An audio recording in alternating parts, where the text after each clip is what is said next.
Get your free copy of the complete tutorial at www.teachucomp.com/free. You can use the gradient editor to create a new gradient, edit a preset gradient, or delete a gradient. You can also modify the existing gradients, blending more colors that you like into the existing gradients. After selecting the gradient tool in the toolbox, you can either click the gradient sample that appears in the tool options bar, or click the edit button in the tool options bar to launch the gradient editor dialog box. To create a new gradient based on one of the preset gradients, click the preset gradient that you want to use as your sample. You will see the gradient used in the preset display at the bottom of the gradient editor dialog box.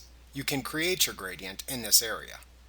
You can select if you want the gradient to be solid or have noise by selecting your choice from the type dropdown.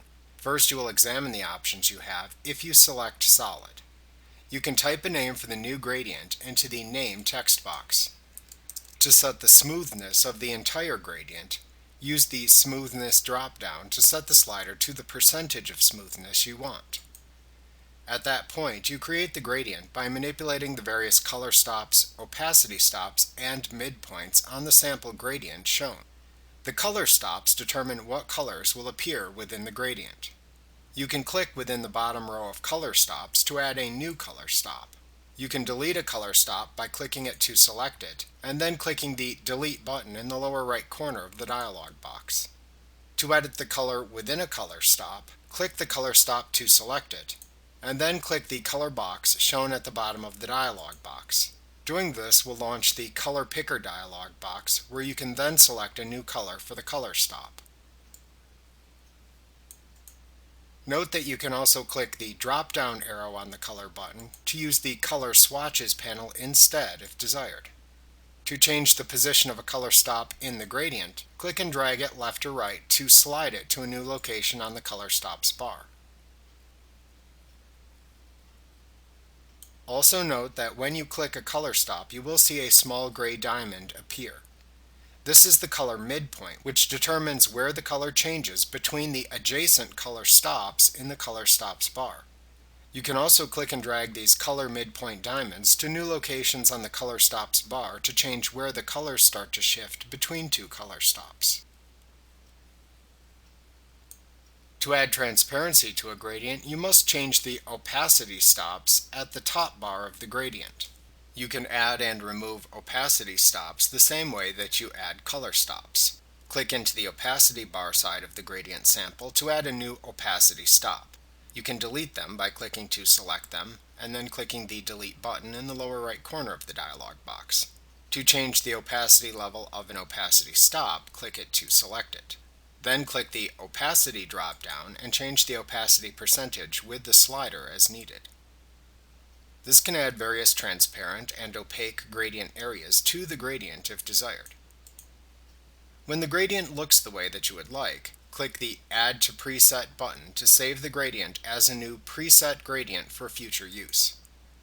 If you don't want to save it, just click the OK button to use the selected gradient with the gradient tool. If you selected the Noise gradient type from the type dropdown, you will create a gradient that contains randomly distributed colors within a color range that you specify. First, set the roughness for the gradient using the drop-down slider provided.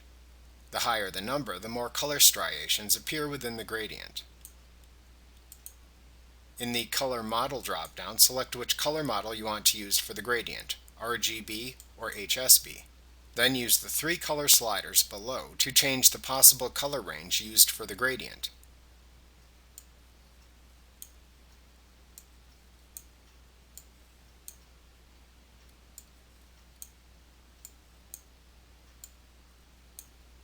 To the right of that, you can check the Restrict Colors checkbox to prevent the colors from oversaturating, and also check the Add Transparency checkbox to add transparency to the gradient if desired. After you have the gradient settings the way that you would like, you can click the Randomize button to produce a new gradient sample with the settings you specified. When the gradient sample looks the way that you would like, you can then either click the Add to Preset button to save it as a new preset, or click the OK button to apply the gradient using the gradient tool.